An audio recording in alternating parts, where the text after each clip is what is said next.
Hi, I'm in Detroit for the weekend, and I wanted to talk about should you own a gun? And I really think you should, in my opinion. There's just so much that a gun can offer in self protection versus a baseball bat, a knife, um, you trying to manhandle somebody. And I'm not talking about going out and looking for trouble, but just purely self defense. And self defense is really your responsibility in comparison to relying on the government, the local police, your neighbor to help you. And when there's a situation happening, it's happening right now. And you trying to call for help, where they say the response time for the police is well close to what, 8, 10 minutes? And 8 and 10 minutes, a lot can happen. And things that can happen are life changing at that point, especially when somebody has chosen you to be a victim, whether it's your household or out on the street. So, the best thing you can do is prepare yourself. Just like with anything else, have supplies, have things ready.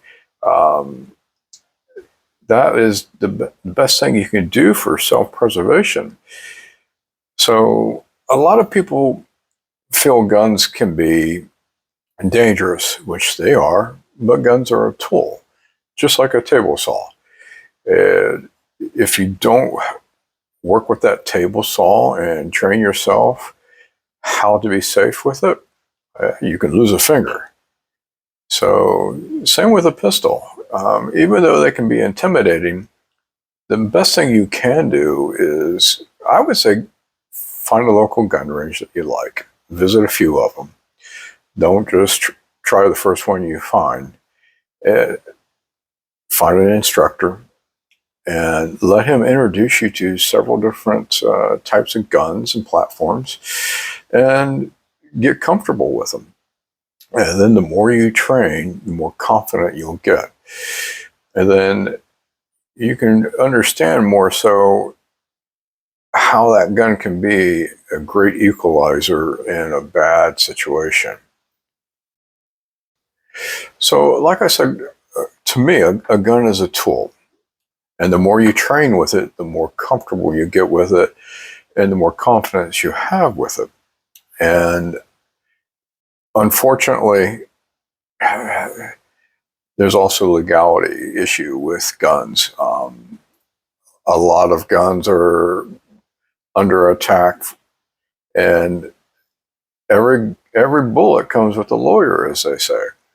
So you do want to understand your local laws. You do want to understand how that affects you. And well, like some places have Castle Doctrine, stand your ground. So make sure you comply with all the laws. And I would also get a concealed carry permit, because once you get comfortable with that gun, you may actually want to start carrying it, which is a whole different um, storyline. But I would start first with at least a gun for home defense. And actually, if you pair that with a dog, a good guard dog, you don't have to get into a high prey dog like German Shepherd, Doberman, or a Rottweiler. But any dog basically would be a good guard dog. A medium sized dog, I mean, they're going to hear things and sense things that you may not be able to, and alert you to a possible intruder. And that way it will give you time to retrieve your gun from wherever you have it, on your nightstand, in a gun safe. And that way you can be a little bit prepared. So, again, first I would start with finding a good gun range, and then look for a good instructor. and then work with them. And this is going to give you a little bit more of a sense of security, which I think is worth every penny of it. So once you found the gun that you like, train with it. Everybody's got to start somewhere, but the key is starting, and keep training with it, because shooting is a perishable skill, kind of like muscle memory. You got to develop it and keep developing it. And then the more you develop it, the more you work with it, the better you get. So, and what's been happening is things have gotten a little unreliable around, and home invasions are up, petty crime is up. When you have a poor economy, more crime happens. It's just part of it. And then you've got the influx of immigrants. And it looks like and sounds like what a lot of countries have done is empty their prisons into our country. And the best thing you can do is have a good equalizer, which in my opinion is a gun. And once you have that gun and you train with it, you get familiar with it, you get confident with it, I would start carrying it. And for your first gun, I would choose something that could be an option for carry. What I'm talking about, you've got the full-size guns. They're easier to shoot because they weigh a little bit more, so the recoil is a little bit less. And those are typically like a 5-inch barrel. And what I would look at is something that would be more like a 3.6 barrel to 4-inch, 4.2 barrel. That way, those can be concealed carry. So once you have your gun and then you get comfortable with it, and then you want to conceal carry it, that grows into that next level of self-defense. So now you're able to defend yourself at home and when you're out and about. And again, don't go looking for trouble. And also, brandishing a firearm can get you in a lot of trouble. So when you are carrying a gun, you want to conceal it very well. You may have to dress a little different. Wintertime is easy. You're wearing a coat. Summertime can be a little bit more difficult. What some people would do for the summertime is get a little bit smaller gun, kind of like what they call a micro gun. Those are a little bit snappier. But you really don't have to worry about the snappiness compared to, can it save your life? What they say, most things happen within 21 feet. So in that regard, you're really not worried about how snappy that thing's going to be compared to, is it reliable, will it fire? And that's what's more important. Also, people get a little snobby when it comes to triggers. But in actuality, you don't want a very light trigger on a self-defense gun. Something that you're going to use in an adrenaline rush situation, because that trigger will go boom really fast, really quick, more so than you think. If you have a light trigger, like say, this is something you'll figure out at the gun range, and that's why you should train and train.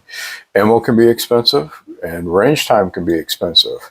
But what you're doing is investing in your self-defense, which is priceless compared. And it's kind of like buying a good motorcycle helmet. When you go in there and you scoff at, oh, this helmet's $300, or this is $500, this is $900. Well, it's worth that for a reason. And if you got to kind of look at it a little bit differently, how much is your head worth? So same with a gun.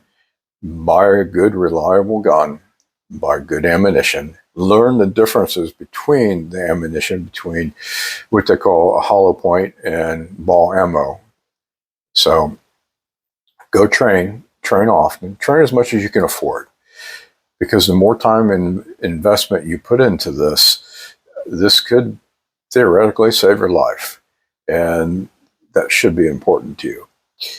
So now also, once you get into this, you'll find that you may like it. And everybody's going to start somewhere. But the key again is getting started. And don't let other people browbeat you or intimidate you that, oh, you're buying a gun, you're a bad person. Now, guns have been around for a long time for a reason.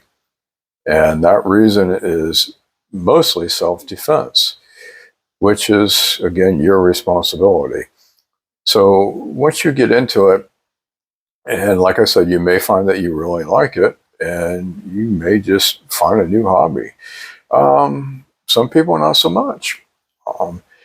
And they've said now for the last, 3 or 4 years, women have been one of the number one purchasers in this environment.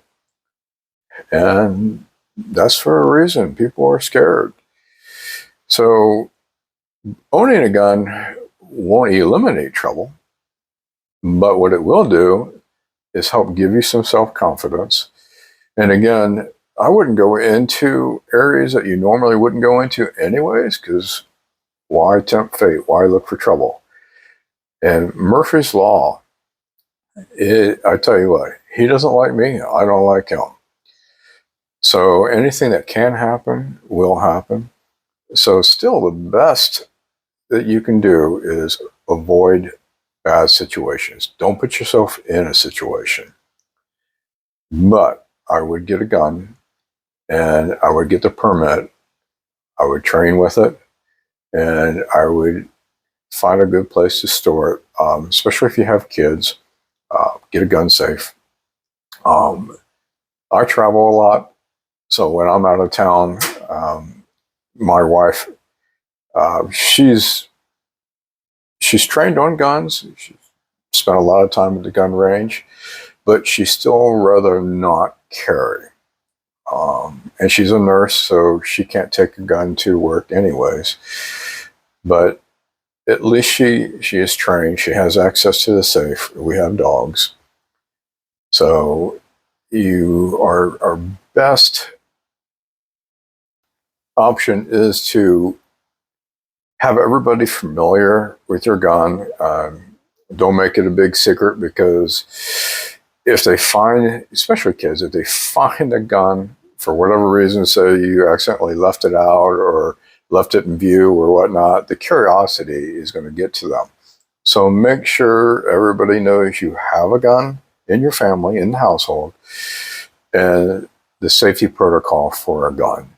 And the kids never touch the gun without parental supervision. Now, my kids, my stepsons and my daughter, I've trained them all on gun safety. And I've trained them how to take a gun apart, how to clean it. I even trained them how to reload. So they're all very familiar with guns, and they're very proficient with guns. It's just how we are. And again, the better informed you are, the better trained you are, the better you will be in a bad situation if it arises. And as they say, better to have it and not need it than to need it and not have it. So good luck.